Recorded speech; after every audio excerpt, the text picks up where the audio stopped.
માહિતી અનુસાર ભરૂચ જિલ્લાના અંકલેશ્વર છેડે ગોલ્ડન બ્રિજની બાજુમાં આવેલા બોરભાટા બેટ ગામના સ્મશાન નજીક નદી કિનારેથી એક અજાણી મહિલાનો વિકૃત હાલતમાં મૃતદેહ મળી આવ્યો હતો।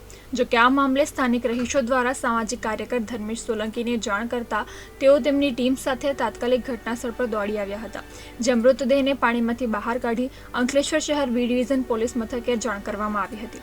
પોલીસે મૃતદેહને પોસ્ટમોર્ટમ અર્થે હોસ્પિટલ ખસેડી વધુ તપાસ હાથ ધરતા આ અજાણી મહિલા મૂળ ભાવનગર અને હાલ અંકલેશ્વરના ગાર્ડન સિટીમાં રહેતી 29 વર્ષીય મનીષાબેન કલ્પેશભાઈ વાળા હોવાનું બહાર આવ્યું છે, જે ગત તારીખ 16 મે 2025ના રોજ બપોરના સમયે જયાબેન મોદી હોસ્પિટલના સ્ટાફને મિત્રના લગ્નમાં ભરૂચ જાઉં છું કહીને નીકળી હતી, પરંતુ મનીષાવાળા ઘરે પરત નહીં ફરતા તેના પતિ કલ્પેશવાળાએ અંકલેશ્વર જીઆઈડીસી પોલીસ મથકે જાણવા જોગ ફરિયાદ આપી હતી।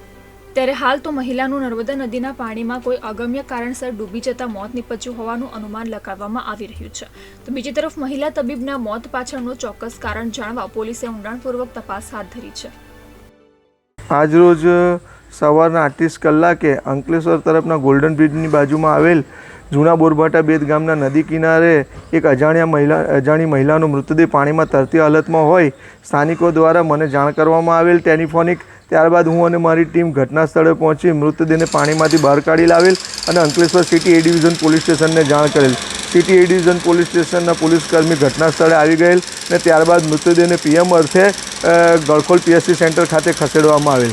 આ જે મૃતદેહ છે તે 29 વર્ષીય મનીષાબેન કલ્પેશભાઈ વાળાનો હોય તેવું તેમના પરિવારજનો દ્વારા જણાવવામાં આવેલ છે।